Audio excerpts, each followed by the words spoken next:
Aku Dila. Dan aku Tia. Hari ini kita akan membahas tentang Pancasila dan krisis lingkungan, khususnya soal penghijauan. Nah, menurut kamu kenapa sih sekarang krisis lingkungan jadi masalah yang penting banget dibahas? Itu karena kondisi lingkungan kita ini sudah cukup parah. Banyak hutan gundul karena penambangan liar, terus ada juga polusi udara makin tinggi, dan yang terakhir itu ada sampah plastik yang juga menumpuk di laut.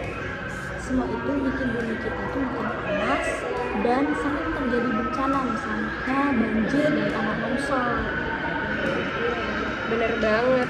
Nah, salah satu cara buat mengatasi hal itu adalah dengan penghijauan. Tapi banyak orang mungkin belum sadar kalau penghijauan itu juga berhubungan dengan nilai Pancasila. Betul banget, kalau kita lihat dari sila pertama yang berbunyi ketuhanan yang Maha Esa, itu kita diajarkan untuk menghargai ciptaan Tuhan. Nah, alam ini kan ciptaan Tuhan, jadi kita wajib menjaganya sebagai bentuk rasa syukur. Iya, menjaga lingkungan itu sama aja kayak menghargai anugerah Tuhan. Terus kalau dari sila kedua, apa hubungannya sama krisis lingkungan? Kalau dari sila kedua kan berbunyi kemanusiaan yang adil dan beradil. Nah, ini berarti kita harus memperlakukan manusia lain itu dengan adil, termasuk generasi yang akan datang. Kalau kita merusak lingkungan sekarang, anak cucu kita nanti akan menderita karena alamnya sudah rusak, kan nggak adil kan? Bener banget. Terus sila ketiga, persatuan Indonesia juga bisa diterapkan lewat kegiatan gotong royong. Misalnya, masyarakat kerjasama menanam pohon di lingkungan sekitar atau membersihkan sungai. Setuju banget, karena krisis lingkungan ini nggak bisa dihadapi sendirian. Kita butuh kerjasama dari semua pihak, dari masyarakat, pemerintah, dan juga anak muda.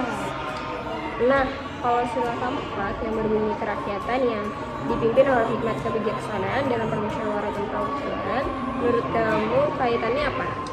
Nah, kalau dari sila keempat menurutku dia menekankan pentingnya musyawarah dan kebijaksanaan itu dalam mengambil keputusan. Jadi dalam hal lingkungan, pemerintah dan masyarakat perlu membuat keputusan yang bijak dan berpihak pada kelestarian alam, bukan hanya untuk keuntungan ekonomi saja. Setuju banget. Dan terakhir, sila kelima, keadilan sosial bagi seluruh rakyat Indonesia.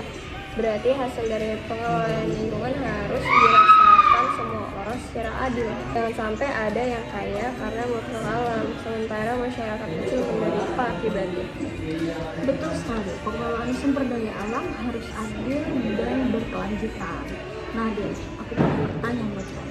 Menurutmu, apa sih hal kecil yang bisa kita lakukan buat bantu penghijauan?